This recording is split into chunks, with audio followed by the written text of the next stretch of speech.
gain down just a little bit more again? Let's try now.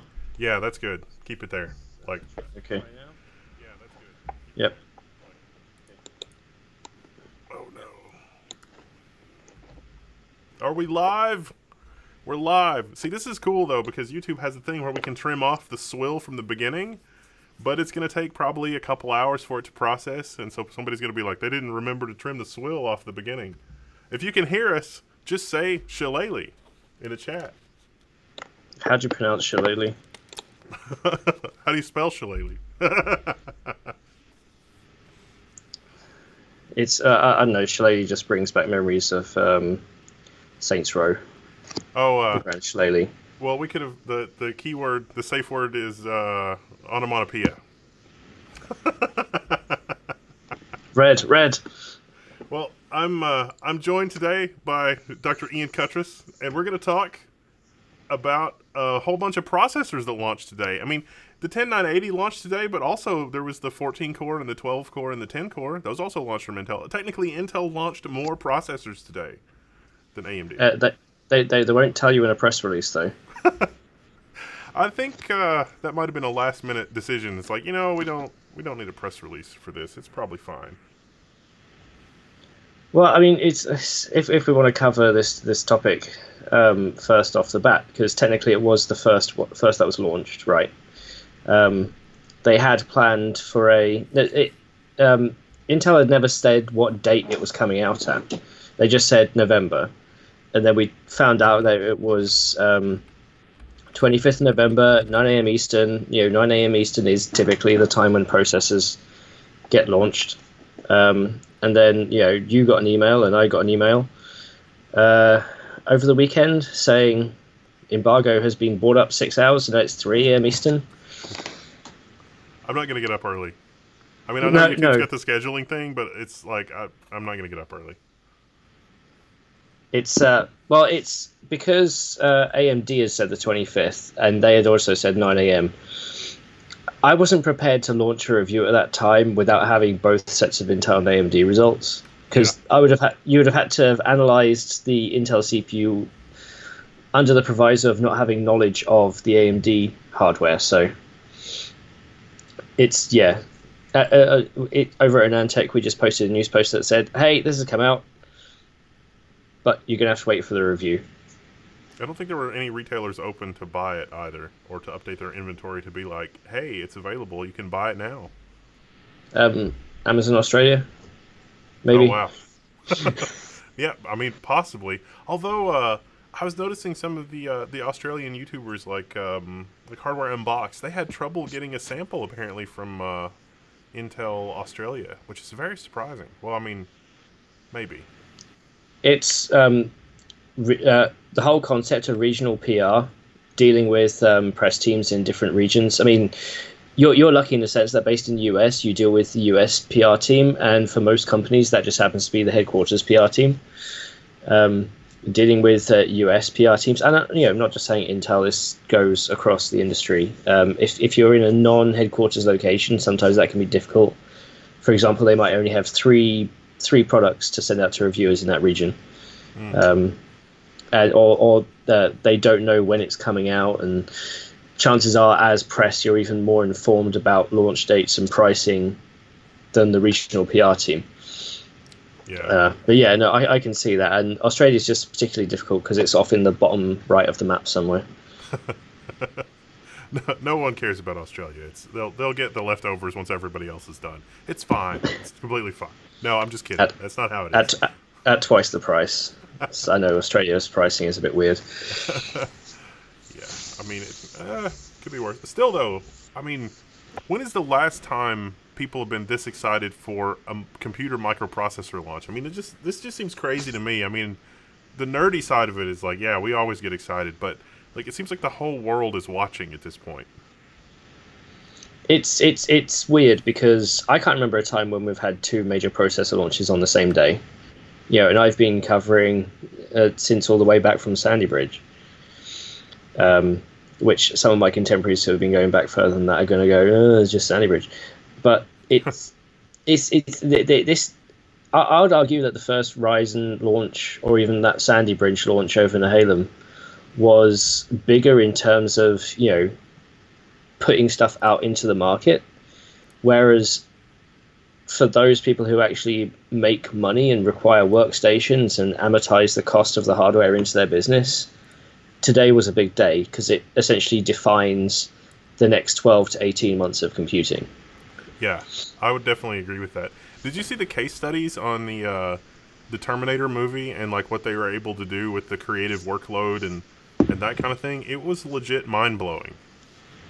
It's I'm glad that companies like AMD and Intel do these sorts of case studies. They say X has had our hardware for 6 months already, and they've been able to do this thing. The recent thing has been, let's push animation to the limits, let's push rendering, let's push ray tracing to the limits for this workload or that workload. And it does give some perspective of actually it's not just us in our offices or as content creators rendering videos. In the wider world, this compute is needed for people to do work. And it's it's something kind of unique to this sort of segment of the high-end desktop workstation market, I guess, or at least on the enterprise. When you start talking about smartphones, professional use cases are a bit different there. I added your review to the description of this video so people can read that while we're rambling, while we're waxing poetic. And I think was it Bloodbath? Was that the quote? Yeah, I'm surprised that quote took off. So normally when you do a written review, people read the first page and the last page, right? Regardless if you've got 25 pages of microarchitecture analysis in the middle. And on the conclusion of my last page of the AMD launch, I said I've never used the word bloodbath in a review before. It's gruesome, it's messy, and usually for a professional context, it's wholly inappropriate. But it's so the reason why I came up with that sentence is because of how I did my benchmarks, how I did my reviews. So I wrote the Intel review first, and then I wrote the AMD review. Now, I had all the benchmark data for all the CPUs all at once, and I was generating the graphs for the Intel review. I put the numbers into our database without mentally checking, how much is it bigger than the other. It wasn't until I generated the graphs for that Intel review, I went, oh, okay, Intel's 18 core is middle of the pack, which sounds weird to say that Intel's 18 core is middle of the pack. Because it's when we're dealing with consumer processors, it's like 8 core is the best, or all 16 core, but 18 core in the middle. And then I was going through that, I was like, oh, okay, this is a very competitive field. And then I just looked at my graphs, and at the top, for almost every one, you have 32 core Threadripper 3000, 24 core Threadripper 3000. And it wasn't just by a small margin either, especially in the multi-threaded stuff. It was you're just being multiples of performance more on pretty much every graph. And I was like, whoa, this is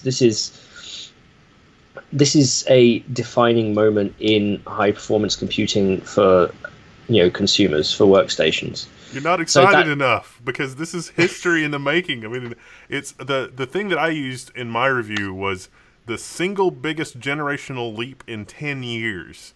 And if you unpack that a little bit, it's not really true, because I've been enjoying the 2990WX on Linux perfectly fine since release, but on Windows it's a little trickier. And between the hardware optimizations and the whole NUMA thing, plus the Zen 2 increase, then it's like you got 2 generations worth of uplift all at once. So it's a little nuts. It's well, so the 2990WX on Windows, it's the fact that we can now have a 24 core Threadripper 3000 beat it in pretty much every benchmark that we did. It's on top of that, it's was it $600 cheaper? Yeah. In the same way that first gen Threadripper kind of melted away this minute second generation Threadripper came out, we've got the same thing again.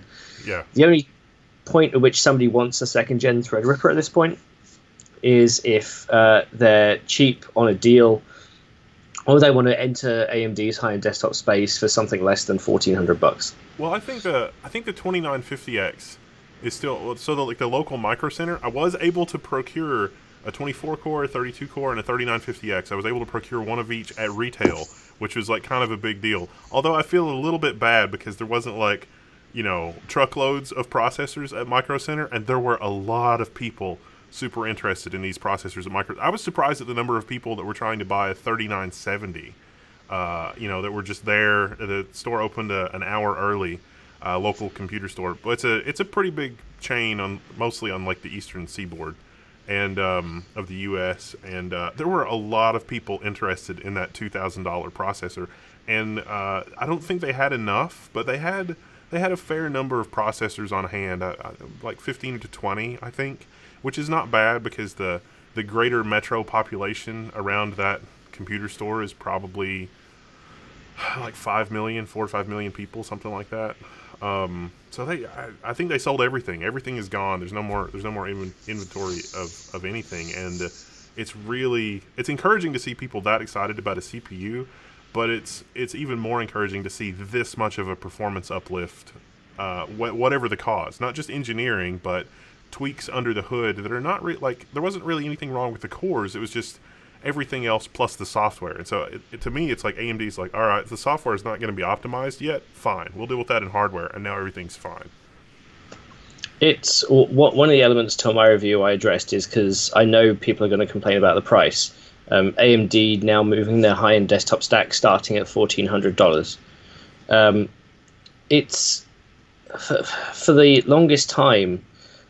When I was speaking to vendors, even when speaking to people inside Intel, they always said our best-selling processor is the one that's the most expensive on the high-end desktop, right?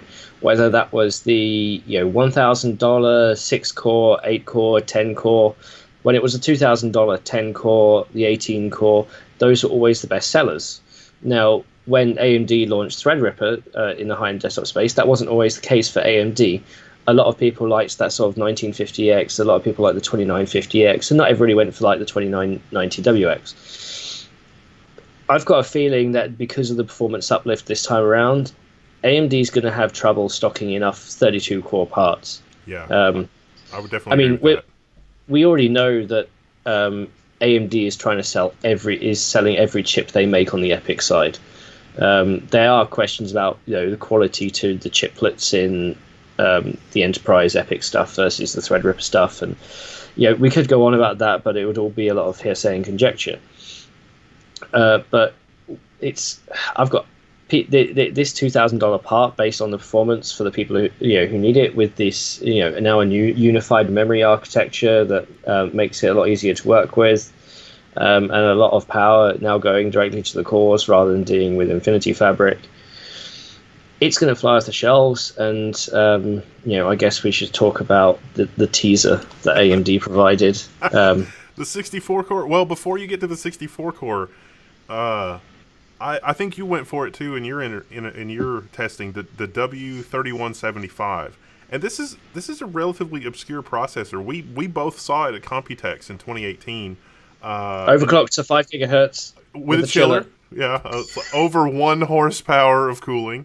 So I set that up. I set up that system with a really just a badass Hardware Labs radiator and everything up to, but not including a chiller.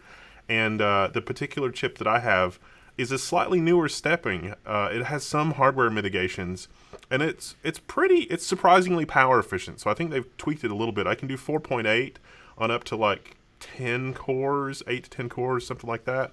And then it's like 4.5 across the board with a 360 radiator, even doing a Blender benchmark for like an hour or two. And I included that with that overclock in my review. I also got a 3275, which is like a 250 watt Xeon, and that'll work on more pedestrian motherboards, but the 3275, which just came out, is actually slower than the 3175 with those overclocks. And the 24 core was still just, ahead of that CPU with that overclock by several percentage points, even though it's 28 cores.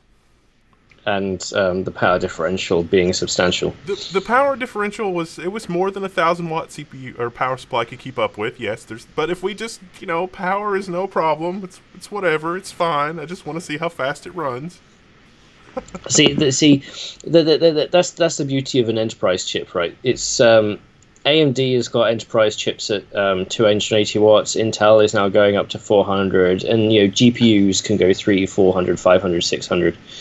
I have a funny story about a 600 watt GPU, but it's a case of they go into environments where thermals are closely monitored and noise isn't an issue because they go into a room where nobody's going to stand in there. Nobody sane is going to stand in there for too long. These are still consumer chips. So to start, requiring, 300, 400, 500 watts is going to be excessive. To be honest, I think, that W3175X, it technically had a TDP of 255. But we measured over 400 in turbo, and system wide you're drawing a lot more than that. When it comes to these AMD chips, AMD's doing pretty well in saying, well, the 280 watts in the box is the 280 watts the CPU is going to put out. Yeah. And the package power tracking PPT in Ryzen Master, for consumer it's changed a little bit now, but still for these Threadrippers it's 280 watts, and that's fine. It's every time a new chip comes out, I keep thinking, should I upgrade my 6950X? I think the time has come. Yeah, I mean, I noticed.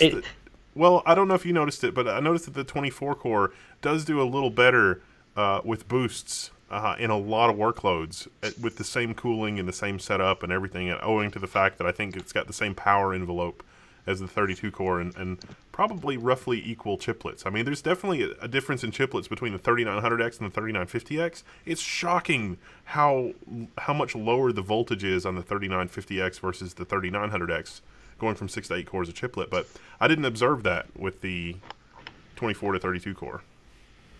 It's so my boost frequency is kind of we didn't see that much of a difference, to be honest. There were a couple of benchmarks where the 3960X clearly had a significant difference, but it's so I did some per core power analysis. One of the beautiful things about AMD's Zen microarchitecture is that if you know the right registers to probe, you can actually pull out the per core power data that is being reported internally. So when you have one core loaded on these chips, or let me step back. When you have one core loaded on the Ryzen mainstream chips, that can be somewhere north of 18 and 20 watts. Driving up to the 4.5, 4.6, 4.7 gigahertz. With these chips, we saw 13.5 watts on a single core for the 24 core, and then just under 13 watts for the 32 core, which is still pretty high. Now, once you go down to all the cores and have them loaded, the per core loading was about 6 watts, which, according to my metrics, was still showing 4 gigahertz. Yeah. 32 cores at 4 gigahertz. You remember me saying back when we were in LA at E3, I said, 32 core Threadripper at 4 gigahertz. Yeah. Beautiful. We have it. We Nailed have it. Now can I get 8 of those 6-watt cores in a laptop? That's what I want in a laptop. What does the Magic 8 Ball say? It's no, out of all my predictions, I think I'm proud of that one.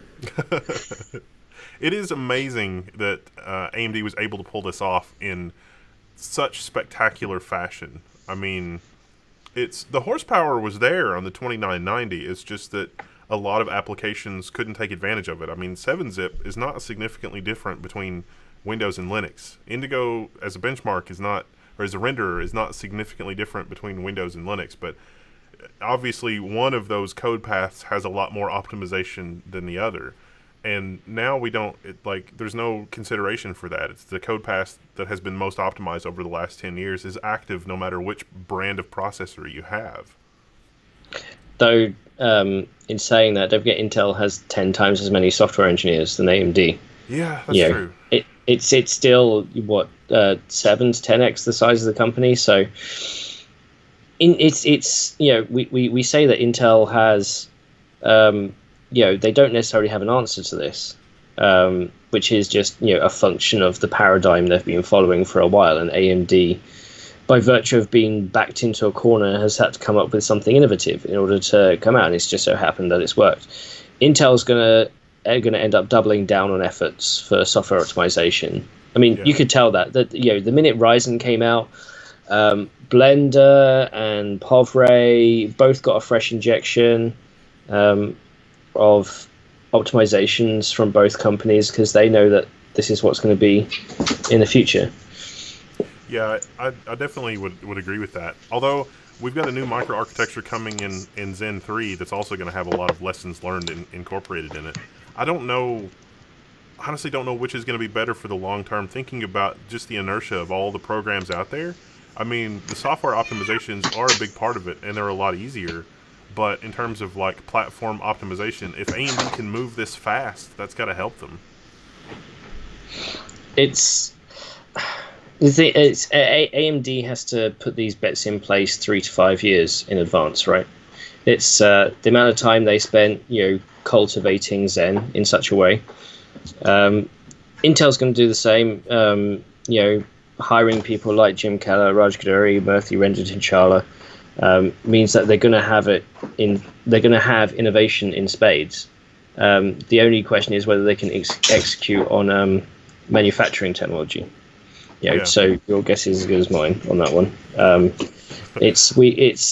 I did interview Raja Kaduri at Supercomputing last week. That was his sort of first on the record interview with the press, so I was quite glad to have that exclusive. But I asked him the same question I asked Jim Keller, and it was a case of how much do you get involved in process node technology design at Intel, and he said he does actually get involved quite a lot. It's because he has to know what's coming down the pipe, and as the director VP of architecture, he has to be in control of that, even though he's spending most of his time focusing on the one API software. It's something that they have to execute on, and unfortunately we don't know how well they're going to execute on it over the next couple of years. They're going to execute really well. We're going to have some amazing products, and that's going to be interesting. I just wonder what sort of paradigm they're going to use. It's clear they're going to have to go chiplet. I was speaking with David Shaw, who you may know from he runs Wikichip. Yeah. Wikichip he hates me calling it the Wikipedia of chips, but it's a great resource that I use to find microarchitecture details and die sizes and that sort of thing, and he does a really great job there. But I was talking to him, and he said Intel historically shake up the industry by doing something innovative. Then they've rested on their laurels for a lot. Now, you remember a few weeks ago, Intel introduced the new Tremont architecture for their Atom. Yep. What they've done for the front end is they've split the decoder. So now they've got 2 3-wide decoders rather than a single 6-wide decoder. Now, even if you don't know necessarily what a decoder is, the knock-on effect is that you can save power and in a lot of circumstances increase performance, and they've done this without having the micro-op cache that the bigger AMD and Intel cores have.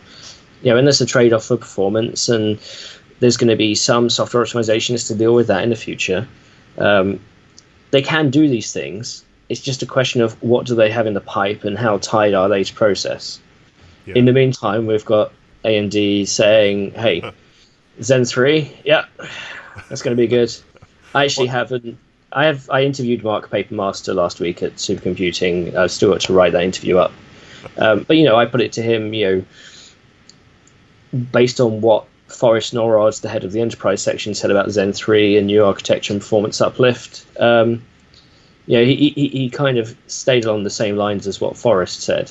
It's a new architecture, and we're expected to get new architecture levels of performance. AMD likes to put out that the industry-wide average in IPC gain is 7%. So this is what they call a 7% CAGR, compound annual growth rate. And so far, AMD's been on this sort of 15% trajectory since the launch of Ryzen. Now, 52% going from the bulldozer families to Ryzen was a big lift, but after that, they want to stay above this 7%. and they're really confident that Zen 3, based on TSMC's 7 plus process node, which implements a little bit of EUV, as long as they keep the frequencies high, then there's a lot of low hanging fruit still left on the tree. Yeah, to like look at what Intel has done on like the microcode side. I've had the unfortunate or fortunate like work need to like dive into certain things that are happening at the microcode level, and there's still a ton of room for AMD to do software level optimizations at the microcode level. That that army of engineers at Intel that you were talking about, those guys just spend all day looking for like dumb stuff software is doing, and it's like, oh, we can optimize that away in microcode. And AMD has been doing that as well, and their team is incredible. They've made incredible progress, but there's still so much more left that they can do there. So that, plus a new microarchitecture, plus looking at all the applications that they have to run. But I think this is going to give Intel a chance to like stop and rethink some of the stuff that they're doing, because I mean they could, if they weren't having production issues, they could have dropped down a 300-ish watt 3647 CPU that has a high turbo and made an okay proposition for people. I mean, I don't think people are going to buy $2,000 motherboards, but I think they probably would. I mean, the decent workstation boards that we use as Xeon at 3647, they're $600 to $1,000. We're already in that price range. So if Intel had just had 3 months of planning, they could have definitely done something like that. And I'm genuinely surprised there's not a cost down version of the W3175, because technically AMD is still the value proposition if you look at the cost of those Xeon W parts. It's artificial product segmentation, right? Intel wants to keep these people apart, and they want to have features like ECC be that extra cost value of why you buy your increased process or the more expensive processor. Sorry. But don't forget, something like the W2175X, fully unlocked 28-core processor. We've been going on at Intel for a decade saying, especially in the overclocking community, for which I did used to be a part of, we were saying, Intel, why aren't you selling your highest core count CPU in an unlocked state? Give it to us, and we will buy it, because it will offer the best for our benchmarks and the best for competition. And there were people inside Intel that were a fan of this. Intel as a whole wasn't necessarily a fan, because offering on 28 unlocked cores can be problematic for determining the exact binning for yields and warranties and everything like that. So it did take them a while to get that out. Unfortunately, they did bring it out in that Xeon W format, because they also wanted to add in things like ECC and recoup some of that cost of the R&D. Yeah, but the market is going to force them to change some of their old ways. I mean, I'm just thinking about, all the little things with product segmentation. A lot of the customers are not unaware of the things that have been done for segmentation, and there are definitely a lot of customers that are annoyed. Things like just even little things like AES-NI acceleration.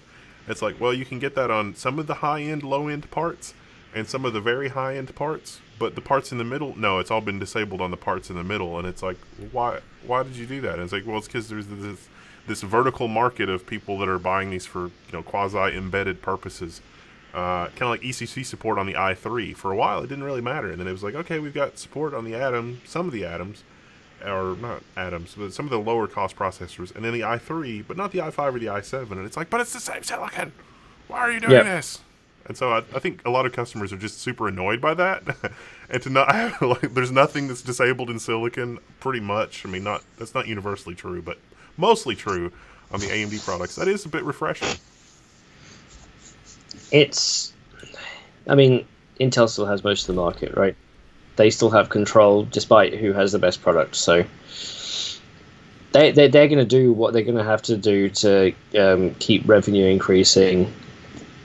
Intel's revenue, despite supply issues they've got at the high end, which is having knock-on effects on what exactly is available for sale at the low end, they're still pulling in record quarters revenue. So, and they say they're still. They just had a report out in their financial call, for Q4, Q3, saying that they're still expecting shortages all the way into Q3 next year, despite the fact that they should have been solved today. So Literally every chiplet has a home somewhere. yeah, and it's AMD can't make enough chiplets, to be honest. It's the question that we always put to the executives, especially with all these reports saying TSMC, you now have to put in orders 12 months in advance if you want hardware on the latest processes. People keep saying, well, look, is AMD wafer constrained, which is a really odd thing to be.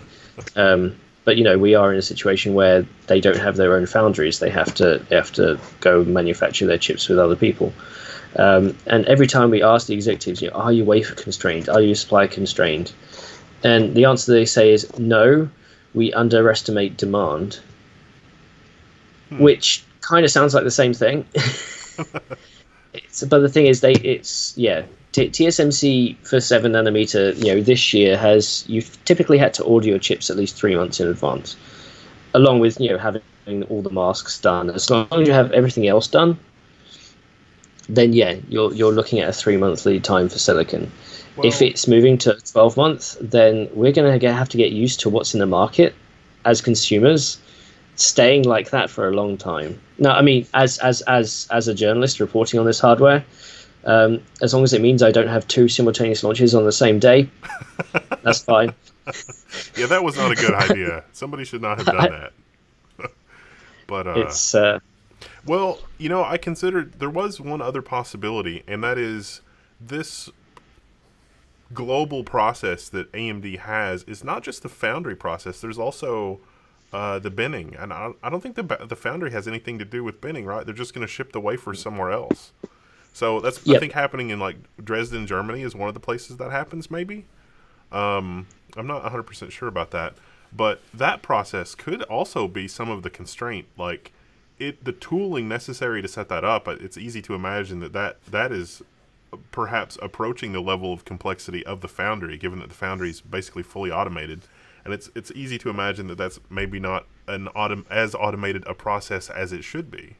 So maybe they've got rows and rows and rows of wafers just waiting to be classified. I'm not sure if it's that, to be honest. What worries me is that AMD has perhaps been a bit too aggressive with its bins.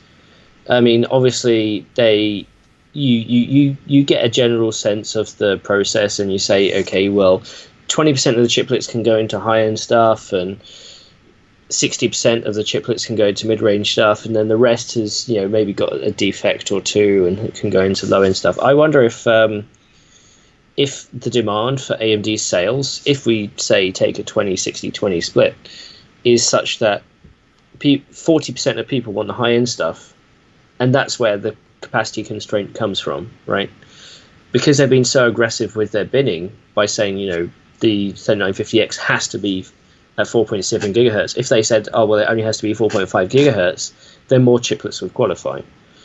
And I wonder if it's just a ratio thing. Go ahead.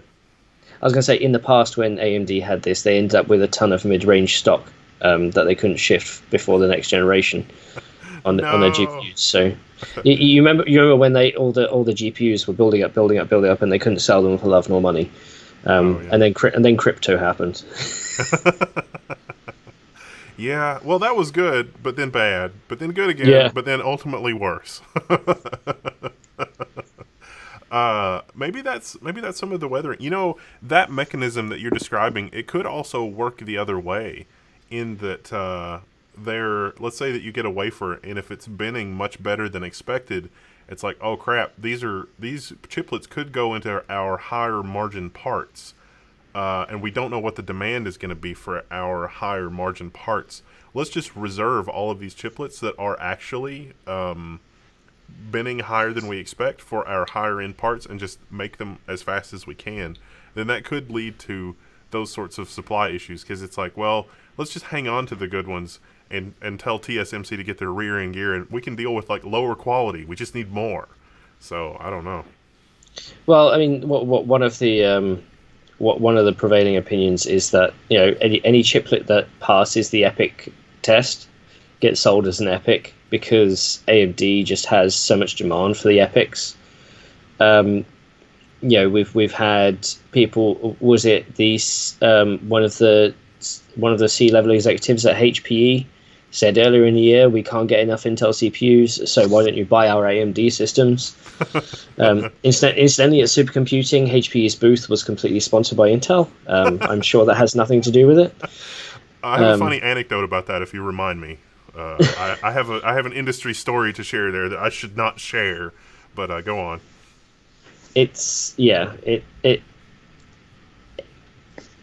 Part of the news at Supercomputing last week. Last year everybody was speaking Rome because Rome hadn't launched yet, and we were trying to find all the little bits of information about the launch, frequencies, power. I think they hadn't announced the die configuration at that point, that sort of thing. But this year it was surprising that everybody's so comfortable with AMD now that there was almost no AMD news. It was like, oh, hey, yeah, we got another supercomputer win. Yeah, we got another supercomputer win deploying, deploying in 2 years. We got another, we got another win. We got another deployment. Well, it is the Kool-Aid man of computation. I mean, let's face it. But then it ultimately meant that most of the stuff that I ended up reporting on was Intel related, because Intel said, hey, we're going to do discrete high performance computing GPUs. I was surprised that there was so little news coming out there from AMD, despite the fact that they're selling every chiplet that they can. But yeah, it's one of the reasons why I think necessarily Threadripper and the 3950X was delayed for so long. We were expecting 3950X in September. There was all that kerfuffle in the beginning of the year where has AMD dropped Threadripper, and obviously that was just an old slide that somebody had forgotten to update. The fact that we're now tail end of November speaking about Threadripper based on Zen 2 and 7nm chiplets is because if a chiplet passes the EPYC smell test, it's going to be sold as an EPYC. Literally everybody is going to be buying EPYC. Yeah, I think that in the retail space, and again, this is not something that I can substantiate or provide any documentation for, but a very anecdotal example of a relatively small several $1 million order. The vendor working on that was basically came back and said, we can give you a discount on your processors, almost not quite half. We can give you a substantial discount on your processors, but you're going to have to take delivery in 3 months. It's probably going to be February 15th to February 28th next year. Are you good with that? And it's like, yeah, we can do that. That's fine. That's an option. No problem. So the discounts are available in the business channel, depending on a whole bunch of factors. But I thought that was shocking because that never happens. Like, you can't, even when you've got a few $1 million order, there's usually not really, I mean, there's a ton of, it's super discounted over like what they advertise on the website, but you can pretty much set your watch by the prices and the level of competitiveness between the different vendors. Almost, it could be described as collusion. It's one of the things I did notice at Supercomputing is say somebody create a reference system for their CPU or GPU, and that's the one that's always advertised. But then Supermicro or say a Gigabyte server or a Dell will build their own almost essentially identical design, but it sells for 20% cheaper. And these resellers, they have people saying, "Oh, I want the Intel version, or I want the AMD version, or I want the Nvidia version." And then they turn around and said, "Well, if you want a discount, we can sell you this Supermicro version or whatever." Which I thought was amusing. Move some numbers. Yeah, you had a really funny tweet too. You had I think it was one of the blades. It was like one of the 2U server blades maybe that had 2 of the 56 core CPUs in it. And what was the quote from the guy? Oh, it's I asked him. So has there been much interest? And he said, no. Well, I mean, people are asking about it because it's like on the front of our booth. And I said, well, have you actually got any customers? And he said, no, we're not even expecting to sell one. it's and these are Intel's big 56 core, two big XCC 28 core dies into the same package, BGA. Don't ask how much it costs, because if you ask, you can't afford it, that sort of thing. I've actually got a write-up of that story that goes into somewhere north of 2,000 words, kind of explaining the situation, because there were a lot of companies and resellers there with those Xeon 9200 parts, but the general consensus was Yeah. I did hear a big discussion about some of that dual Intel processor market transitioning to AMD, which was kind of AMD's message around EPYC, right? We're going to provide you as many cores in one socket as Intel will give you in two, and therefore you can have a lower total cost of ownership, lower TCO. Yeah, I'm working on a video where we literally I had a bunch of legacy equipment, and we consolidated 3 racks of servers into 3 2U dual 128 core machines, like just physical to virtual, or some of those machines were already running virtual machines, so we just migrated them. And the 3 128 core machines run circles around 3 racks of equipment. Were you migrating VMs on Intel to Intel or AMD to AMD? Intel to AMD mostly. There were a couple of legacy Opteron systems, but mostly it was Intel. Because correct me if I'm wrong, I've heard that migrating across Intel to AMD can be a bit difficult. But I guess you were going from a much older instruction set support to new instruction set support, and AMD's been relatively okay with that recently. Yeah, the live migration can get a little tricky, but if you're in a situation, so you don't want to mix in an environment. But if you're retiring old equipment, worst case scenario, you might have to reboot the VM. So when we're talking about getting rid of Sandy Bridge and Ivy Bridge and some Broadwell, and we didn't get rid of any socket 3647 machines, but basically everything up through Xeon V4, not really an issue. And most of the CPUs that were configured in the VM hosts were like Sandy Bridge era, and it wasn't like it was one large cluster. It was not homogeneous. So worst case scenario in that is you just have to reboot a VM. If you're running a huge cluster of machines, then yeah, everything's like you don't want to mix, because then you can only use the processor features in common between the two vendors. So that's a little more problematic.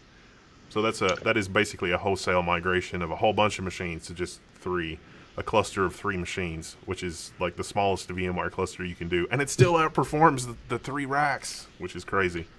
For much less power. Yeah, it's just legacy stuff. It's just old stuff that has been forgotten a long time ago, but still, that's an impressive win for like the business use case.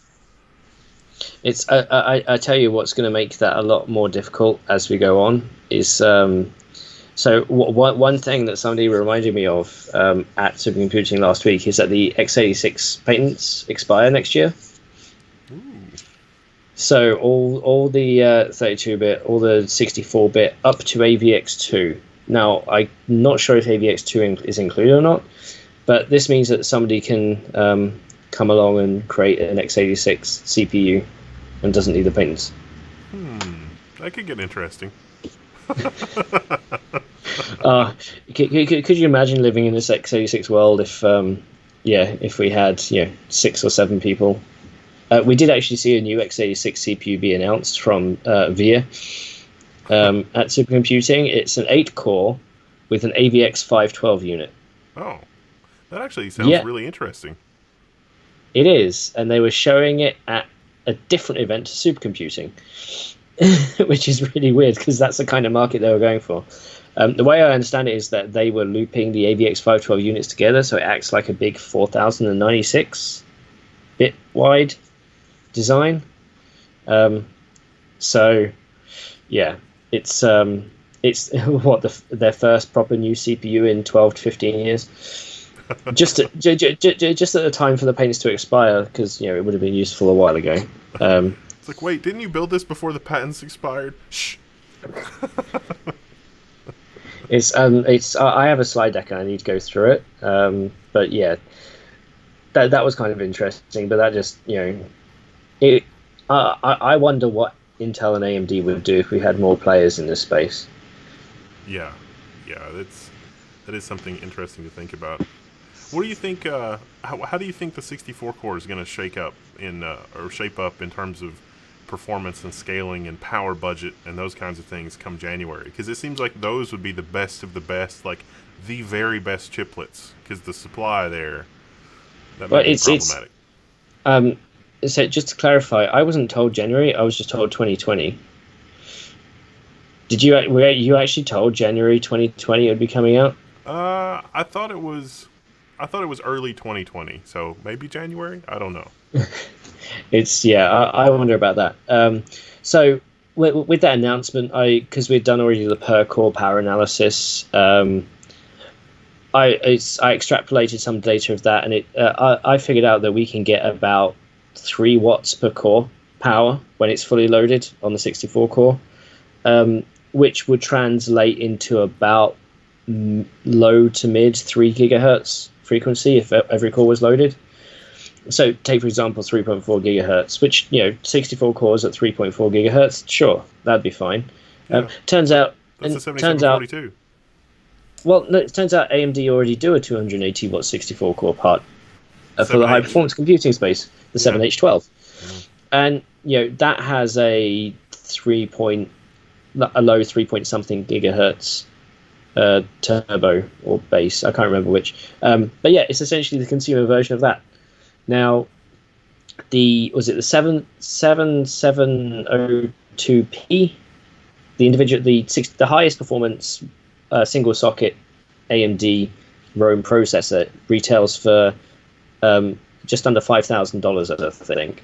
Yeah. So if you increase the power of that and put in more frequency, but then make it available to consumers via Threadripper, yeah, how much do you think that's going to cost? Faster memory controller. Is it? Well, I mean, you would think if it's Threadripper, so it's going to end up Oh, being, 3200, yeah. you know. They might have to sacrifice a little bit though.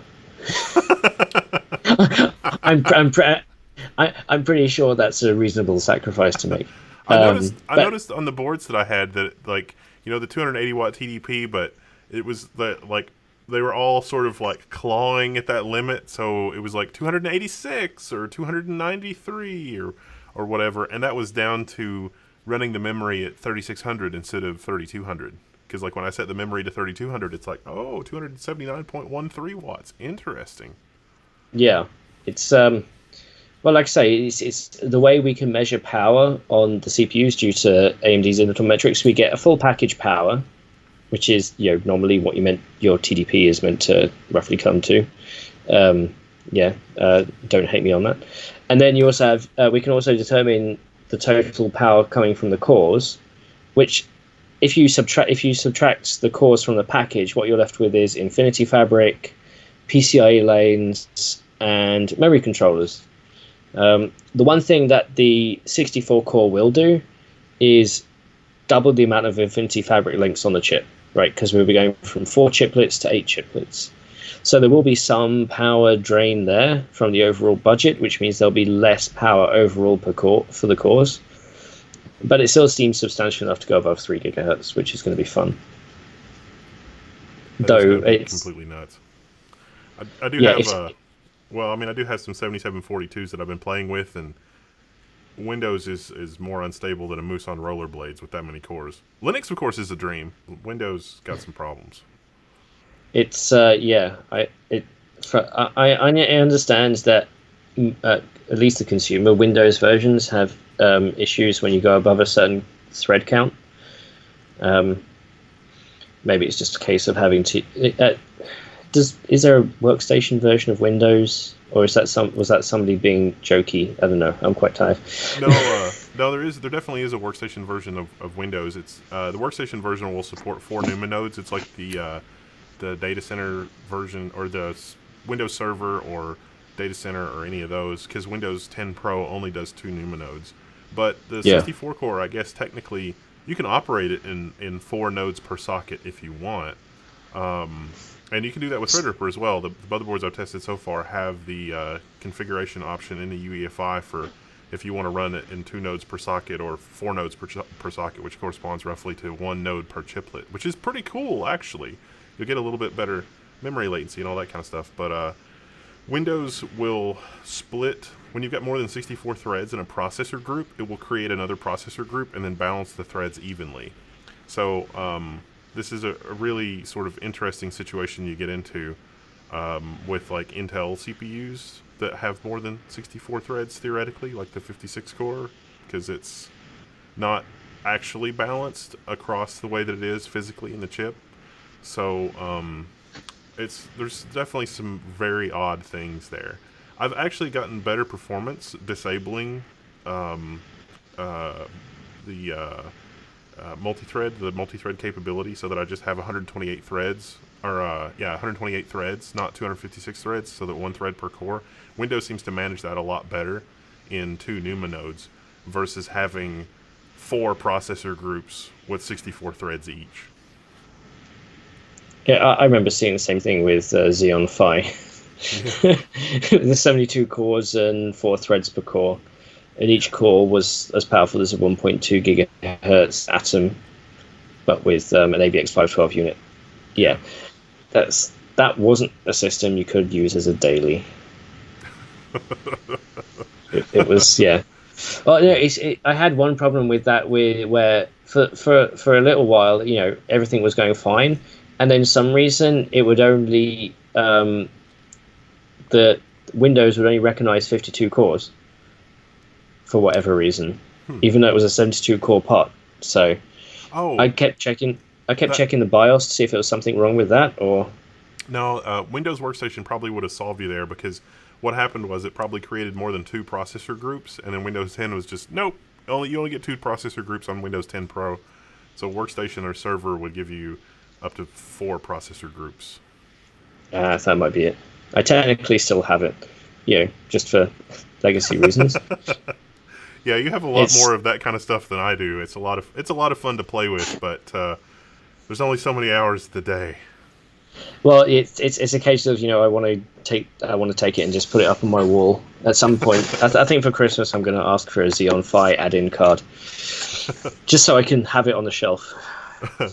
Linus got one of the Larrabee cards from a long time ago from somewhere, and he got that up and running. Like, he managed to find the software and the drivers and everything. It's like that's actually legit impressive. That was Intel's first GPU, and it's what Phi became, or Phi originated from that.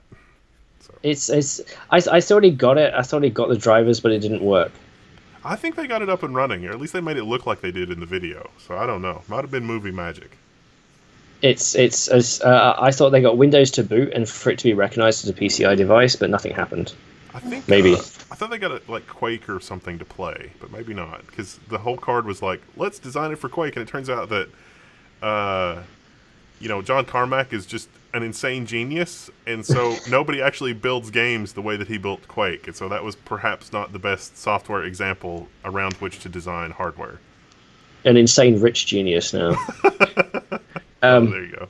So yeah, so one of the things when I interviewed Raja last week, I did ask, because Intel has rehired a lot of the old Larrabee engineers after that project failed / succeeded, depending on it.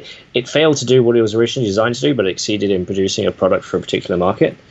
But a lot of those engineers went off elsewhere in the industry. Well, they've rehired most of them for the new XE architecture, right, and the new design. So I asked Raji, what lessons have you been able to learn from rehiring these engineers who worked on Larrabee? And he turned around and said, well, look, inside XE, there's going to be, a lot of new stuff. And there's going to be some old stuff. There's going to be some elements of Gen graphics in there.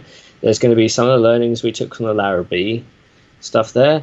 And there's also going to be some learnings from Itanium. What? The learning that you shouldn't do Itanium ever again? We must never speak of the CPU.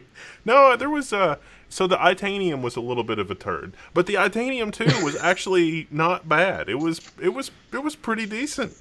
all things considered. It's because Itanium was VLIW, wasn't it? So and GPUs have kind of moved away from VLIW. So and XE is going to be doing this variable vector width design. So maybe some of that has some VLIW in interpolation or parallelism, or I don't know. The goal is that one API just solves it, right? I mean, with VLIW and those kind of things, it seems just like big dot little, but with more steps. And big dot little as a power saving strategy. I mean, that could work for Intel. I mean, that could work really well in laptops. That AVX 512, they basically already have that. With AVX 512 being the dot big part of that, because when you turn that on, your battery's going to be dead in an hour. Yeah, and don't try and plug it into an aeroplane because it'll blow all the power sockets. Yeah, it's big dot little, but with more steps. Well, I mean, one of the things that we've with big dot little is, or at least hybrid architecture. Let's give it its proper name. A hybrid architecture. Yeah. So Intel announced Lakefield last year. So one of its big Sunny Cove cores and 4 of its new Tremont Atom cores. The problem that we came across when it was first announced is, well, hang on, the architecture, the instruction sets for the two are different, right? You've got Sunny Cove supports AVX 512, but the Atom cores don't, and some other nuances with AVX and security instructions probably and what have you. How is the CPU going to deal with it? Because you can't just instantly catch one of those instructions and palm it off to the other core that easily. No, I don't know. Well, I mean, yeah, you can try and microcode around it, but then you've got to make sure that each CPU has sufficient microcode to support the other. And there are questions about how much microcode space available there is on some of these cores. So that's a different story that's worth going into sometime. Well, do they just disable the more complex instructions so there's just a unified instruction base, that sort of thing? That's what I think will ultimately happen. So I don't think you'll be able to run AVX 512 on Lakefield. Though as a sub 7 watt laptop chip, you can certainly try, I guess. Well, they could come up with some sort of generic interface where they just plug all these things into some sort of bus and then just have the data accessible to whatever component needs it and just turn on that component. But that would be a fundamentally different direction than they have gone in so far in terms of like how it works at the silicon level. But that might be an option. Well, I mean, it's about both Intel and AMD and ARM and ARM variants and what have you. It's all about A, what you can decode, or B, what you can hand off to a coprocessor or an accelerator, right? It's can you catch that complex instruction and pass it off to a specialized on-die accelerator? And I actually spoke to Mark Paper and Master about this. I said, look, AMD, innovated with the 64-bit instruction sets. And now we've got Intel, trying to push the limit with vector instructions in the x86 base. What can AMD do to bring about the next wave of instruction innovation?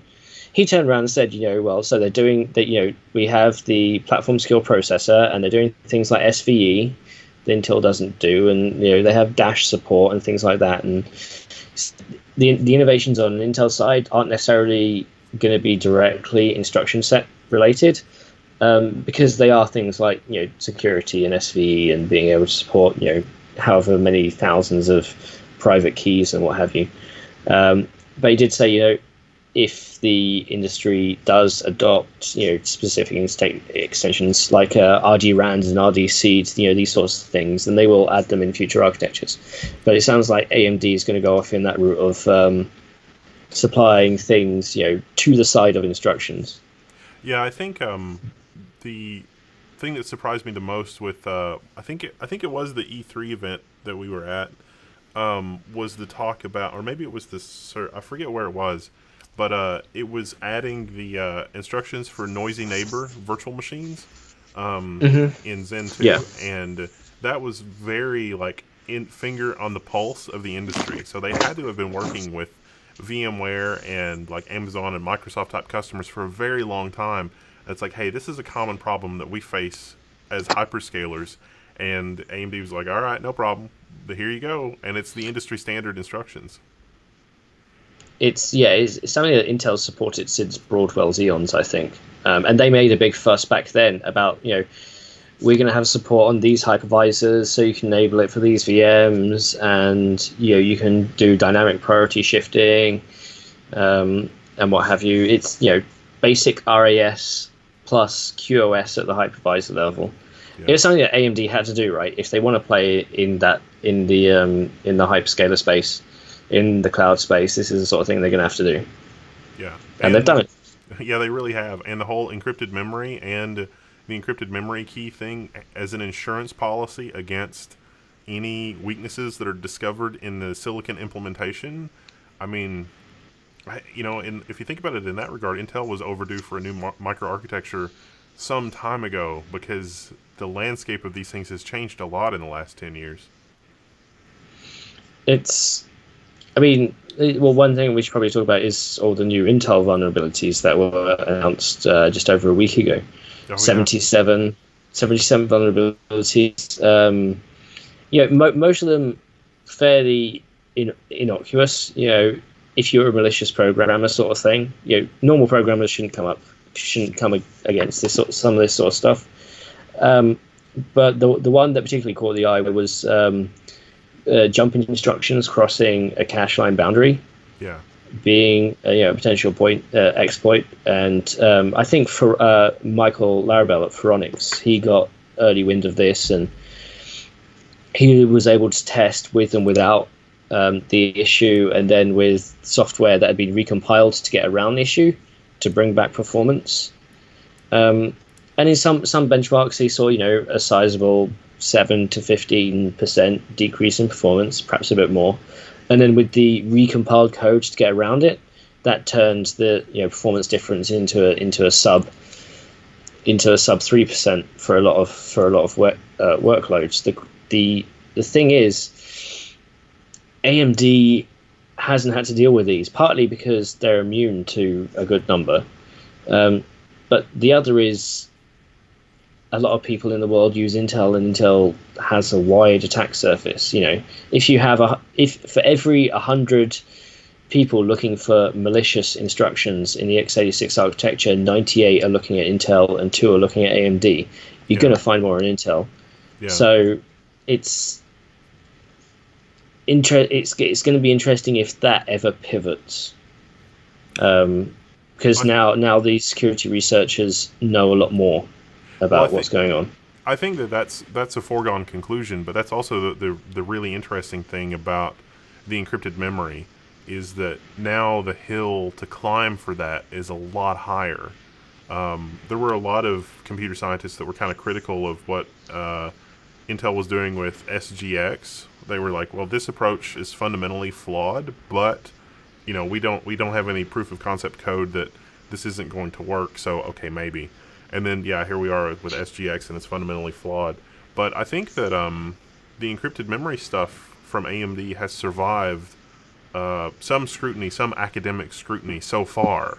And so if that implementation holds up, then I think that kind of an approach to it is going to give them insurance against those type of security problems that maybe isn't there. I think that features like that have to be a common implementation across pretty much all microprocessors, just because you don't know what the security implications are going to be. That thing's going to be used for 3 to 5 years, maybe 10 years, and you're going to need a better mechanism than just microcode in order to be able to mitigate that. It's a funny story I heard is that some of the people who wrote the patents for some of the improvements that Intel does on performance, they wrote them 10, 15 years ago, right? This is how long these things take to bake in. And their response was, oh, yeah, I wrote it. I didn't think anybody was going to use it. Or, they'd know how to fix it by the time they actually used it. So, yeah. We'll see. You gotta have the performance. Gotta be on top. Gotta do all the things. Got to go fast.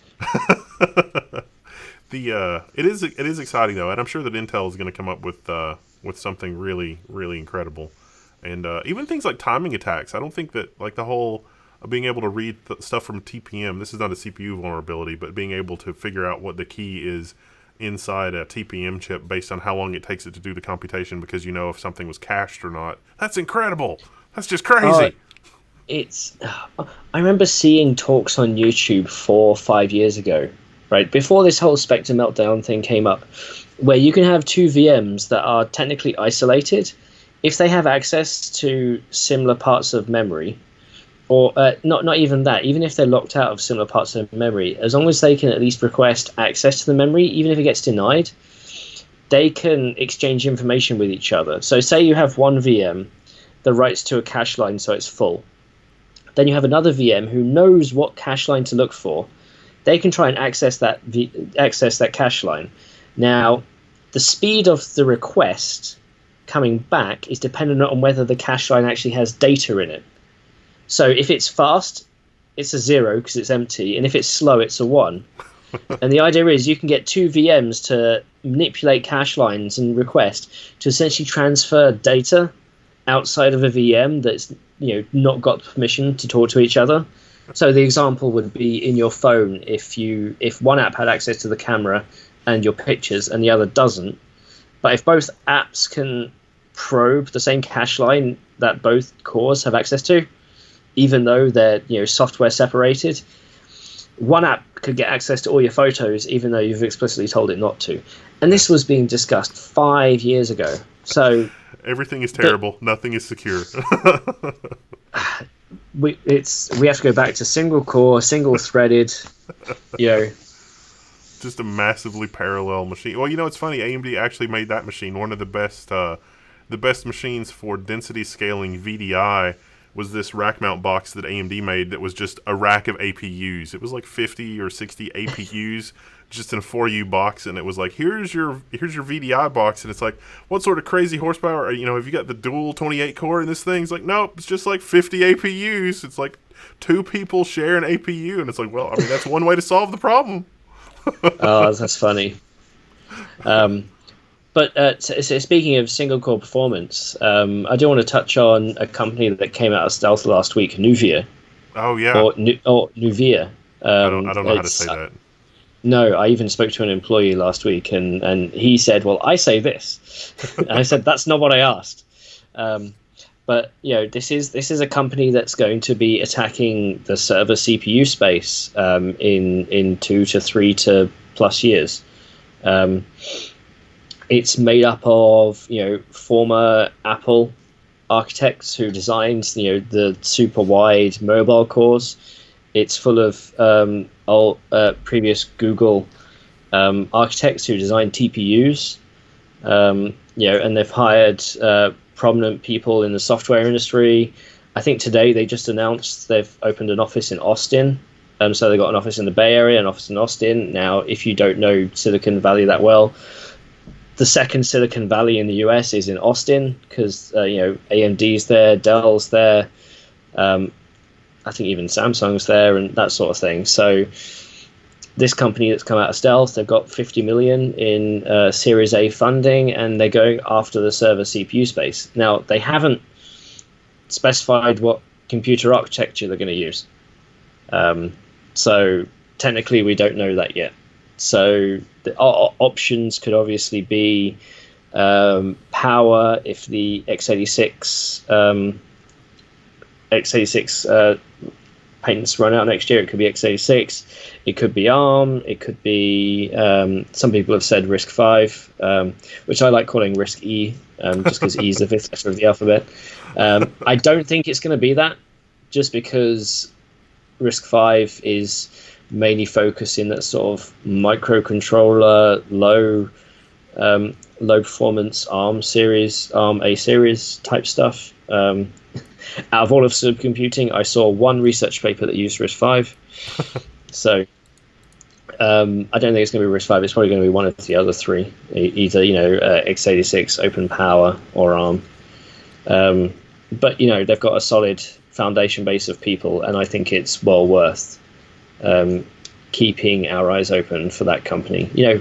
Where necessarily people like it was Cavium, now it's Marvell owns ThunderX2. Now ThunderX2 has a lot of deployments in supercomputers. They get a lot of wins there, and that's good for them.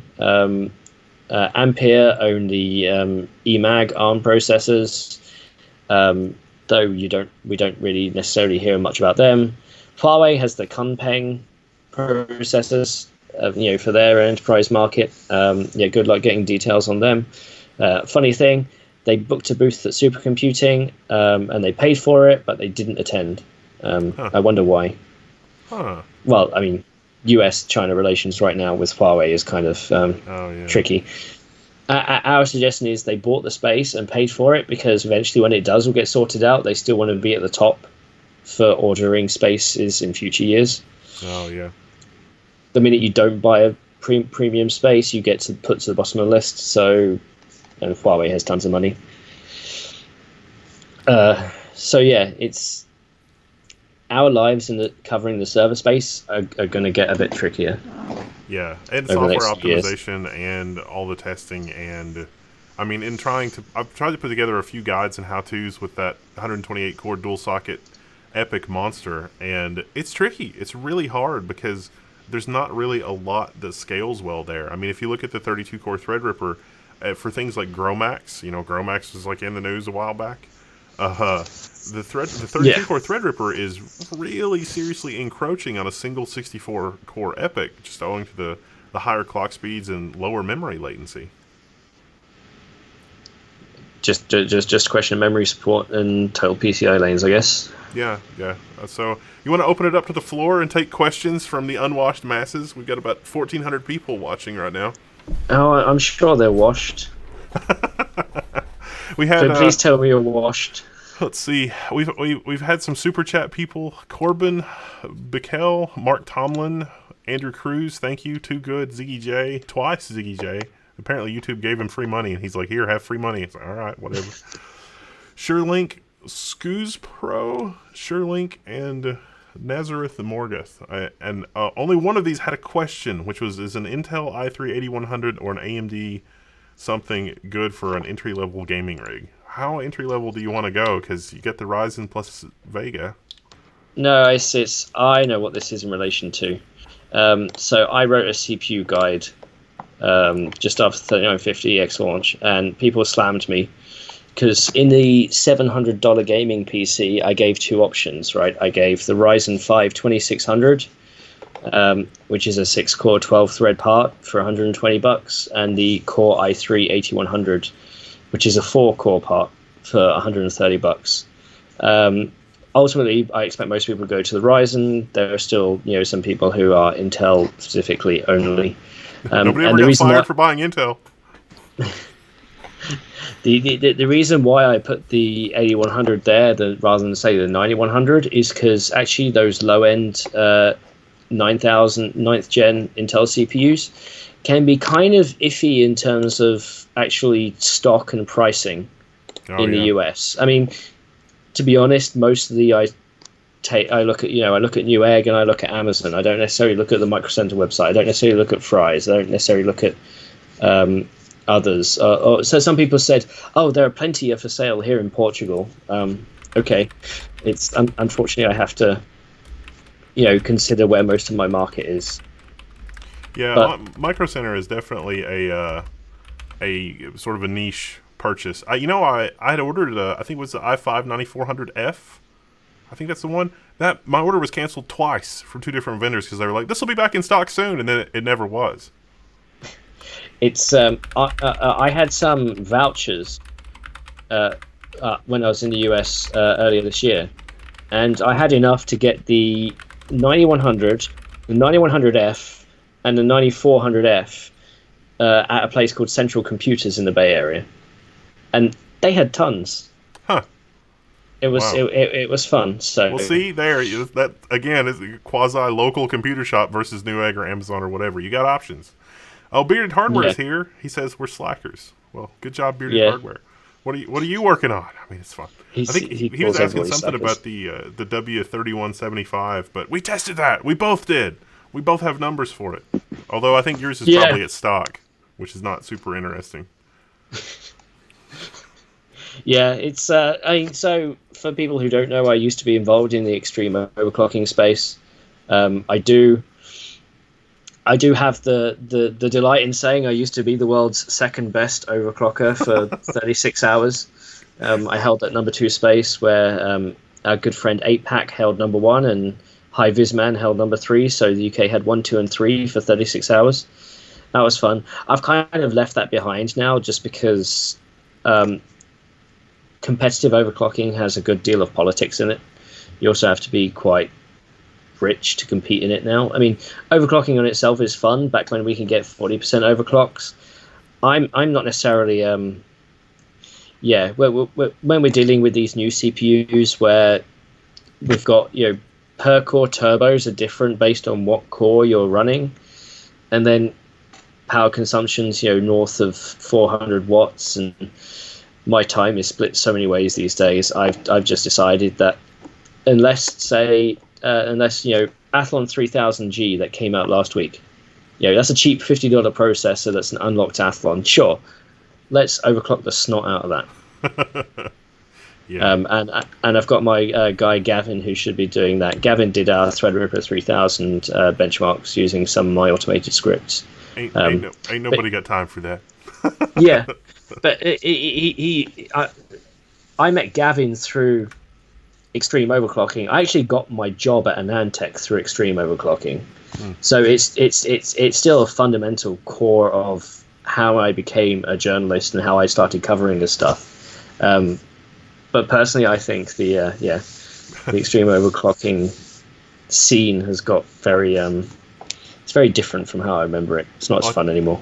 Well, I think Bearded Hardware is going to do the LN2 thing with the 3175, so he's got a shot. He's got a shot at overtaking maybe the 24-core Threadripper. It's going to be a tough sell to overtake the 32-core Threadripper, I bet. John Wissink says, "Here, have my YouTube money." And Paul Spencer asks, "At $80, is the Ryzen 1600 with a $30 off a motherboard a good deal?"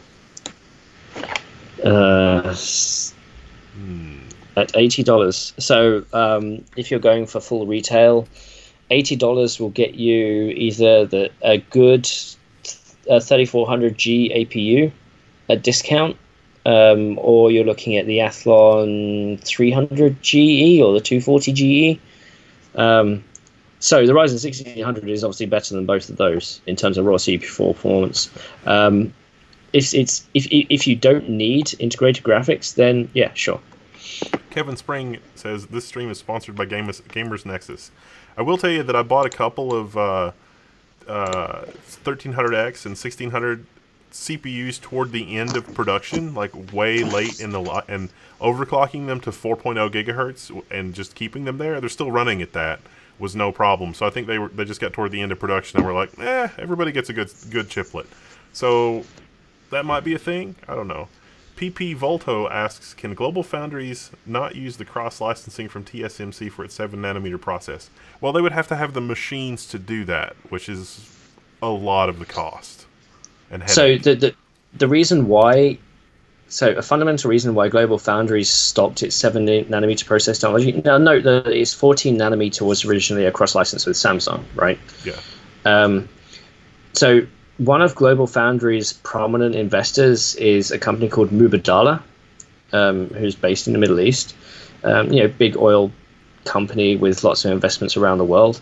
And ever since that they had Global Foundries spun off from AMD, they did that deal with IBM, that patent deal where they took IBM's patents and $2 billion, and they would create IBM's CPUs for like 10 years or something. That expired, and Mubadala turned around and said, well, hang on, is Global Foundries actually making us money? And it turns out that the 14nm process was profitable, but what was causing Global Foundries to go into the red was all the research into all the R&D into 7nm. And so they looked at how many customers were planning to buy Global Foundries 7nm process, And if you believe some media reports, they kept losing customers. So Mubadala just pulled the plug and said, oh, "We need money. We need a return on our investment, and we're not going to keep funding R&D."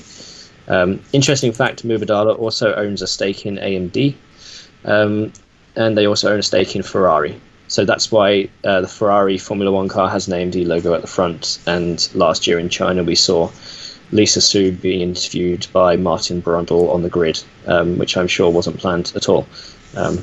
Just two of my worlds collide: Formula One and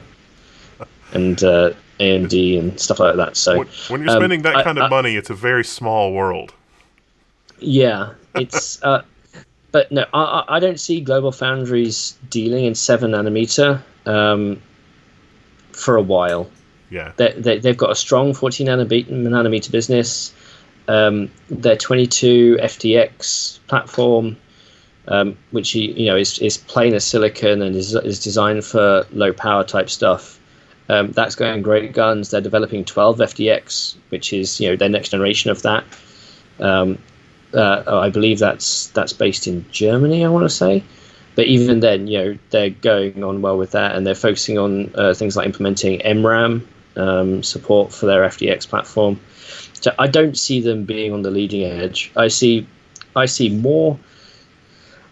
I would find that some of the news that was coming out of China with some of the Chinese fabs looking into 14 and 7nm more likely than Global Foundries. So yeah. Global Foundries also, they invest a lot of R&D in EUV machines, and I was actually invited to go see the fab in New York, in Malta. So it's like 2 hours north of Manhattan at the beginning of last year. So I put on the whole bunny suit and I got to go see the fab. It was great. So they had one EUV machine almost completely installed. They were in the sort of calibration phase. One EUV machine in bits on the floor waiting to be built, and then space for another two should they be ordered.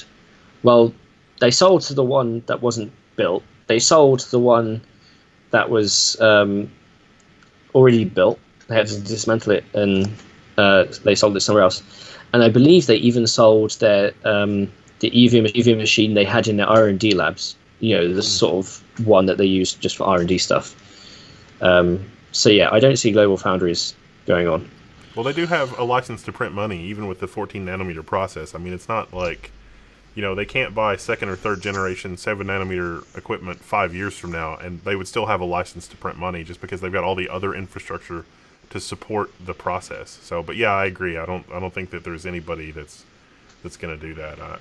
Samsung might get into the custom foundry business maybe, but I mean, they kind of do that for their not advanced lithographies, but not really. It's but the thing is, it's not always obvious to you, me, and our listeners who exactly Global Foundries customers are.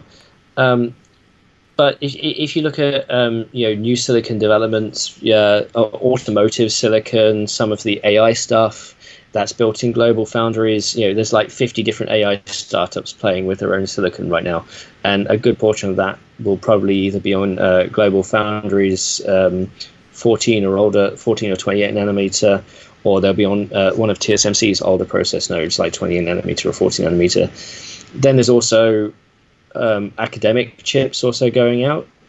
It's the cost barrier to designing masks for a 14nm is dropping lower and lower. I wouldn't be surprised if it's probably less than a few mil, maybe even less than a mil, for a company to do that. Or even in the networking space, you can see networking chips being built on Global Foundries 14nm. Yeah. They've got a lot of customers, and so people saying, well, AMD's only making a fewer chips on Global Foundries now. It's like, yeah, they've probably got plenty enough orders to fill up the space. So yeah, they definitely have a license to print money. That's just silly because there's too many people on 28 and larger processes that could just move down and have a better product automatically. So yeah, Navjack gave us $10 and says, "Send me your luck so I can snag a 3950X at some point today or early tomorrow morning." He's got a bot to watch for things. He'll be fine. And Jedi Master Zahn says, "Commodore T-shirt acknowledged in public often? ... question mark." True story. First time I've worn it. Oh wow. Huh. Oh, It's was this from the Commodore event where they had they were talking about building the console or whatever? The retro no.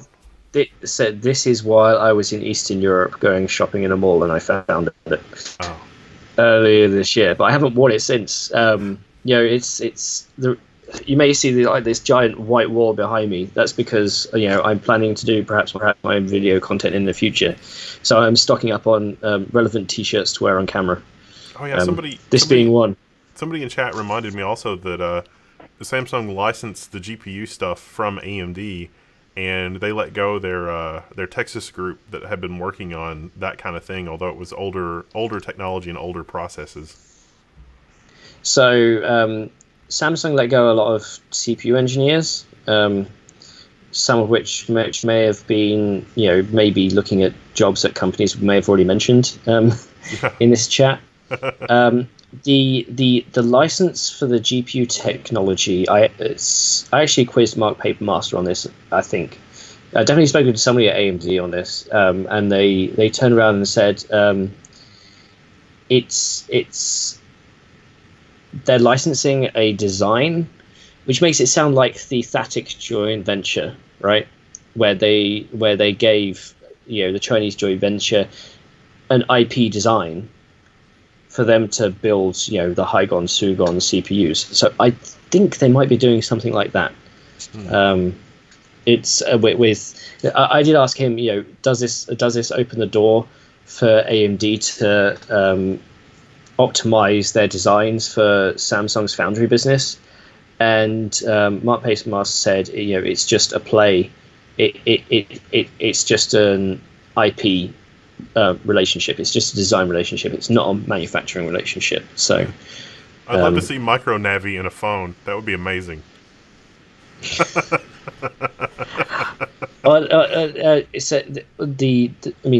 We've got three main mobile GPUs in the market, right? There's Qualcomm's Adreno.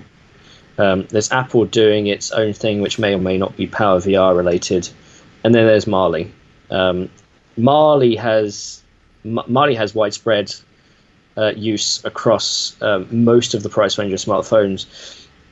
Adreno covers all the Snapdragon high-end phones, which are most flagships, and then Apple covers Apple. So Samsung doing its own thing. They have a large smartphone base in which to install it, and arguably they could use some of the optimizations that AMD's already done for consoles and for mobile, and maybe even some of the close to metal stuff or metal stuff that they've done with Apple. So it's an interesting. It's not something that we necessarily have to think about much because they'll do their own thing and we'll see what comes out of it, right? So I wonder if Apple feels silly now having gone with 3647 for their Pro computers, since Threadripper uses less power and has more computation. Check Apple's contract. So it's one of the things I did speak with at Supercomputing about is whether customers are actually going to AMD. Because people always talk about, what's AMD's market share in enterprise these days? What's the goal? And AMD's official line is we want to be double digits by mid 2020, right? They want to be at least 10% market share. And speaking to these resellers, they're saying that Intel still does the business in edge case compute, right? Whenever a customer's played with what is usually a Naples platform, so not a lot of them are played with Rome per se. But when they have edge cases, Intel tends to do better. So they're still kind of based on Intel until the software stack, especially if they've already done 10 years of optimizations with their software on Intel, right? You can't just instantly port that and expect the same performance on AMD. AMD has to not only be the same performance, but be more to justify that transfer in cost. Yeah, which is fine if you're doing VMs and you're abstracting away the microarchitecture, then sure, why not? That's fine. But for the HPC crowd, which supercomputing is inevitably geared to, they have a lot of very close to the hardware optimization tools. So it's and given that the update cycles in enterprise are 3, 5, 7+ years, Yeah. Me removing Sandy Yeah, Bridge machines. I mean, those were on yeah. borrowed time, but No, no, no. But maybe that company had a contract for Intel support for 10 years yeah, in place, right? A lot of companies do that. They lock into a manufacturer for so long that they can't buy another vendor's hardware, because then they break the contract, and it become, even though it's faster, it's more power efficient, they've already signed a contract, and part of that contract signing is based on the pricing, the pricing that they originally quoted, and also what Intel said their roadmap would be regarding 10 nanometer and whatnot. So yeah. Jedi Master Zen says Intel GPU, discrete GPU, is the future of gaming, right? I'm pretty sure he's trolling us. uh, it's the big takeaway from supercomputing last week is that from Raja is that Intel is going after 3 microarchitectures. So it's all called XE. So there's going to be XE LP for low power, XE HP for high power, and XE HPC for high performance computing. Now, if we ignore that last one, because that's for the high performance computing market, that's for supercomputers, we've got LP and HP. LP on stage is designed for that sort of 5 to 20 watt market. It can scale to 50 watts, but ultimately, they're gonna. It's so basically LP is the integrated graphics solution, right? That's what we can assume from that. Everything else is HP, and that's what we're going to see on discrete. And it's going to be interesting to see. So Intel has spoken kind of what its compute cores are going to be like with a variable vector width, but they haven't spoken about the shaded cores. I think it's also true. They've definitely had a product into system integrators for at least a year and a half, because I noticed in disassembled UEFIs from Rome, or not Rome, but Naples servers, because it goes back over a year. That there are specific things in the UEFI for Intel GPUs, like PCIe initialization and handling the ROM bar and some other things like that. And I thought that was really interesting, so I reached out to one of my contacts, and they were like, "How did you know about this?" And I was like, "The strings and the binary," and they're like, "Oh, thanks for pointing that out." It's like, damn it, I want to know more. Why do you have this? Because they've clearly had the hardware for a long time. It must just not be at a marketable level of performance yet. Well, see, either they've had the hardware or they've been able to emulate the hardware with FPGAs. Yeah. Which I think it's more the latter, because they only just confirmed that they had silicon back a couple of weeks ago. Yeah, that's a good point. Their first LP I have silicon. not considered the FPGA aspect of it. That explains a lot of Intel's movement with FPGAs lately as well, I think. Vaudevalian Vicarious gave us $5 and says, "How well would a 2990WX work as a host for running multiple VM instances for running game servers? I have to retire my Lenovo X3650 M3s. Well, if you use a decent host operating system, that would probably be fine. Like, did you see the thing that I did with Windows? If you enable huge pages to reserve a bunch of memory for a Windows VM, and you create a Windows VM and lie to Windows about the topology of a 2990 and just say it's one big giant NUMA node, you get back all the performance that you lost. It runs faster in a VM by like Indigo is twice as fast in a VM as it is on bare metal, which is crazy. So one thing I would say there is, depending on the pricing difference between a 2950X and a 2990WX, you might feel more at ease with two 2950Xs. The 2950 is the better everyman processor for sure. Like, if you just want a processor that's going to do whatever and not have weird edge cases, that's it. But if you like Linux and you don't mind the Linux host, the 2990 it's an incredible CPU to behold. It's glorious. It's John Norris did ask me what my favorite F1 team is. This is where I say brawn GP and cheap out.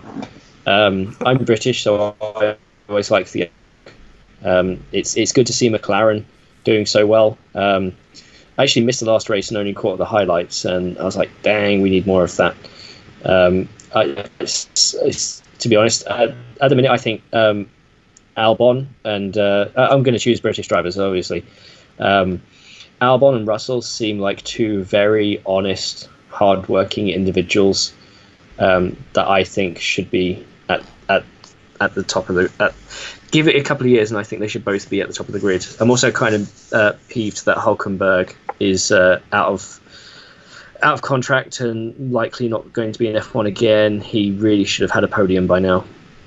But yeah, that's clearly for an F1 based channel. I talk the sports. I don't know. It's the sports ball go. I don't know. Currid says, wish AMD released a CPU per core 15 to 30% over Intel. Maybe that'll be Zen 3, but 4.5 gigahertz is nothing to sneeze at. I mean, you have to separate frequency and IPC, right? Yeah.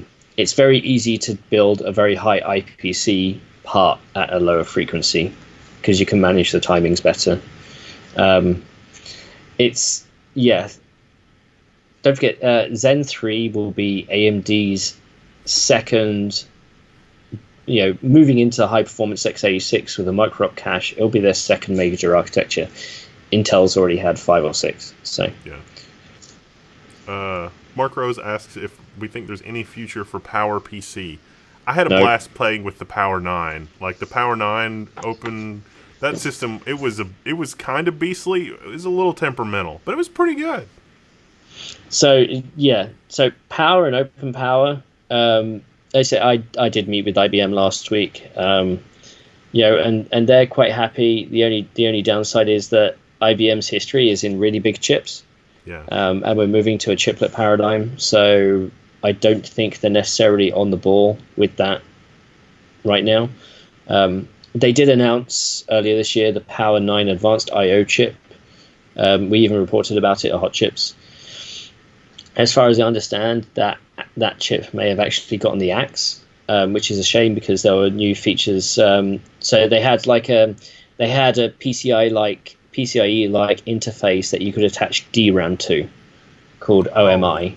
Yeah. So you could literally put 4 terabytes of DRAM in like a PCIe slot card, stick it in, and your system would say, "I have 4 terabytes more memory." It was a bit slower, but still really good. But it's for that whole system architecture thing. Yeah, and it means you don't necessarily have to rely on individual controllers. And it was all SerDes based, and that was pretty cool. But as I understand it, that chip has now got the axe. So next chip will be Power 10. I'm not sure if they'll actually start speaking about it next year at Hot Chips. I hope they do. They've opened up a lot more of the infrastructure around Power 10 than I would have expected as well. So maybe we'll see. Maybe, I don't know. Maybe we'll see a third-party, specialized version of Power 10 or something. I don't know. I mean, they have the Open Power Consortium for people who want to make small power cores. So, it's engineers love making big monolithic silicon. Unfortunately, that's not the future, right? So. Except for that one company that's doing AI on wafer scale. There might be something to that. It's unfortunately I missed them on chips. So I spoke to them at Supercomputing. Yes, I did take a bite of it. So we're I haven't actually posted that picture yet. I probably should. But no, we got plenty of detail. So that chip is 15 kilowatts TDP. Wow. And it runs at 0.8 volts. So you do the math at how much current it has to draw. The entire PCB is going to be VRMs. Well, no. So what they've done is it's a custom packaging material. So they've actually got patents on this packaging material because it's such a big chip. You can't put the power at the ends. You have to put the power literally in the middle, underneath the silicon where it is directly needed. And the flip side of doing that is the chip isn't horizontal in the server, it's vertical. Huh. Because it makes it easier to put the power connectors in. It also makes it easier for it to cool because it's direct contact silicon liquid cooling sort of thing, because you have to get rid of 15 kilowatts of heat. Yeah. What they're doing now, what the announcement that they had at Supercomputing, which I still need to write up, is that they now have like a 15U box that can go into your data center that has one of these chips. And it's just all self-contained in 15 kilowatts. In 20 kilowatt system in 15U. Now think about it. That's built on TSM 16 nanometer, right? Mm-hmm. I'm not sure how much you know about wafer pricing, But do you know roughly how much a TSMC 16 nanometer wafer pre-made costs? What is it, like $40,000-$50,000? It's probably a tenth of that, actually. Oh. It's probably about 6 or 7 grand. But because they're doing something special and they require special hardware, so like pick and place machines and stuff like that, they're not designed for a wafer scale, so they have to do custom tooling for that. So you're probably looking at about, I don't know, 15, 20K for just the manufacturing cost of one of those wafer. The systems that they sell are a couple million. Well, that's a pretty good margin. So it's actually dollar sign million.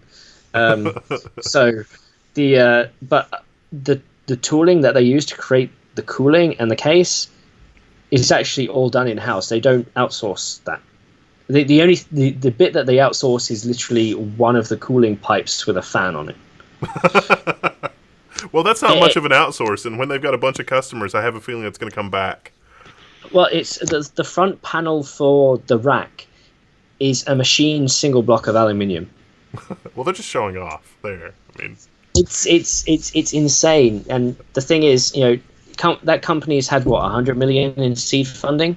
yeah. They told me they've got the biggest installation is at the Argonne National Laboratory, where they wouldn't tell me exact numbers, but they said we've sold somewhere between 1 and 50 units. And I said, well, how many customers do you have total? Is it a dozen or several dozen? And he said between those numbers. So they've made their money back. Oh yeah, I'm saying they've probably sold at least 100, at least 3-digit units of that. Paul Spencer asks, it's great. It's great. It's great when you have 100% yield, right? Paul Spencer says, tell us about what we think about chiplet GPUs. Chiplet GPUs. So, GPU computing as a paradigm. I keep using this word paradigm. It just means the set of ideas behind what it is.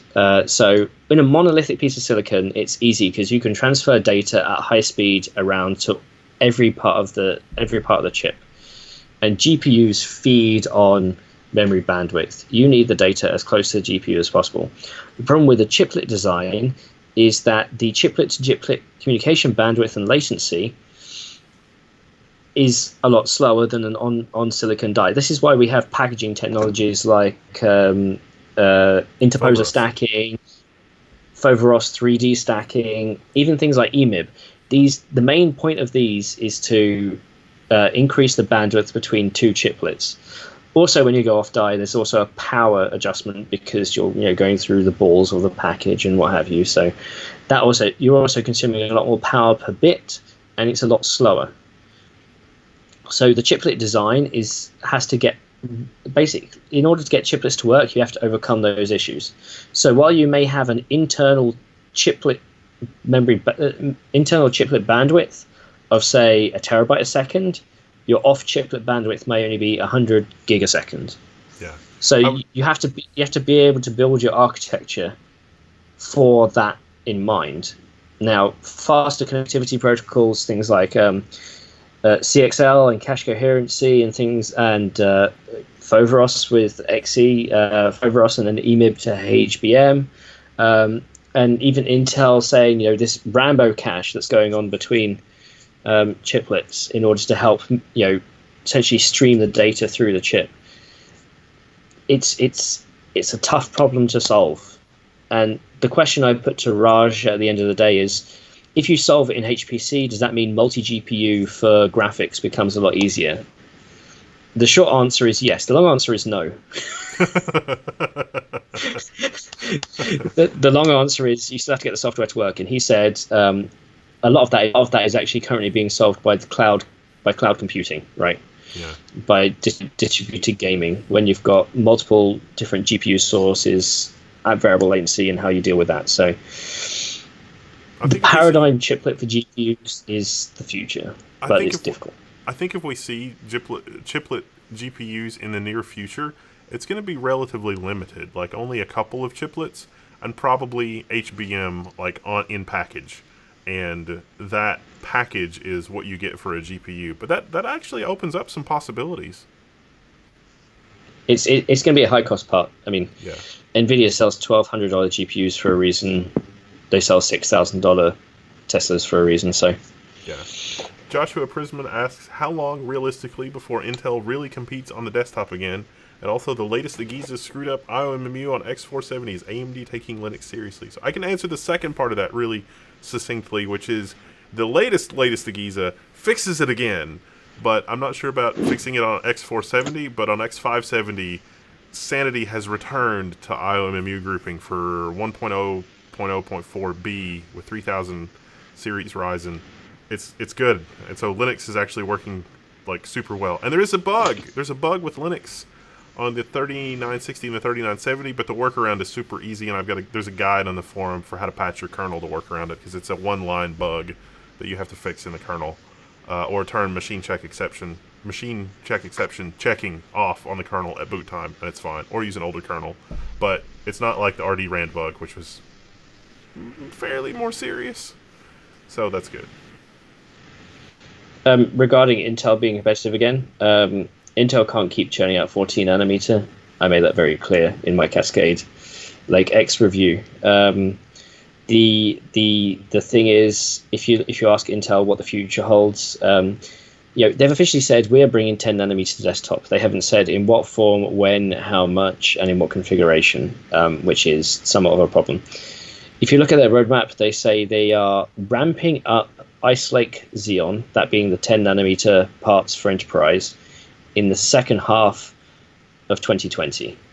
They have not said anything about bringing Ice Lake to consumers. I think Ice Lake to consumers is not going to happen. So that means that we need to wait for what would be the 10 plus plus or whatever Sapphire Rapids version is. What's after Sunny Cove? Willow Cove? Chances I've lost track because they've changed it a couple of times. I suspect we'll see another generation of 10 nanometer silicon in laptops before we see anything on desktop. But don't hold your breath for anything in 2020. That being said, if anybody from Intel is listening, please prove me wrong. I would be more than happy if you prove me wrong. I'm just saying what I'm seeing from the roadmaps that have been presented. Yeah, prove me wrong, please. Please, I'd love it if you prove me wrong. Maybe they're waiting for a eureka moment in the foundries, like somebody just give Paul a little bit more time. Tomorrow he'll have it fixed, and then 3 months have passed. Yeah. I don't know.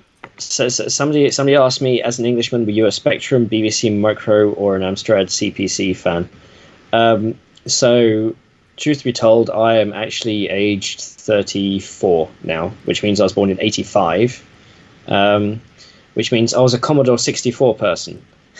My school had BBC Micros, but I was very much a Commodore 64 person, and I still have the Commodore 64 that was bought for me when I was 3 years old. Wow, nice. That's awesome. I tried to take it apart for an unboxing video, though that didn't go so well because I don't do video that well. It's harder than it looks. It is. It's a funny thing. I actually asked Austin Evans at IFA earlier this year. I said, "Hey, if I was to create a YouTube channel, am I going to have to learn how to edit video? Because I find video editing boring." And he said, "Dude, you can't not do it." Yeah. I was like, "Thanks." Yeah, it's rough.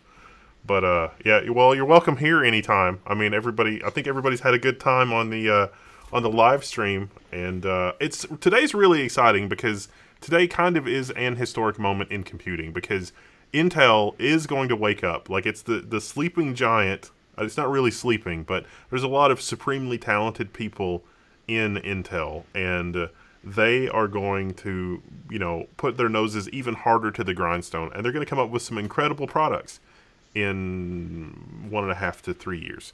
And that's going to be amazing. Like, the stuff that they do is going to be just incredible. The performance of the 9900K for most kinds of things, like most of our chat would be doing, is fine. The Threadripper performance is breathtaking. The 10980 at $1,000, honestly, it's not a terrible deal for what it is. And things like IOMMU and virtualization and AVX 512, those are guaranteed to not work incorrectly. And so far, I've had a good experience with virtualization and IOMMU on Threadripper, which is super encouraging on Threadripper 3000. But this is the best time for consumers because there's competition and there's a lot of choice, and it's pretty neat, really. It's the one danger that I have is that we as a journalist community. I know you don't like to call yourself a journalist, but I'll be honest, you are.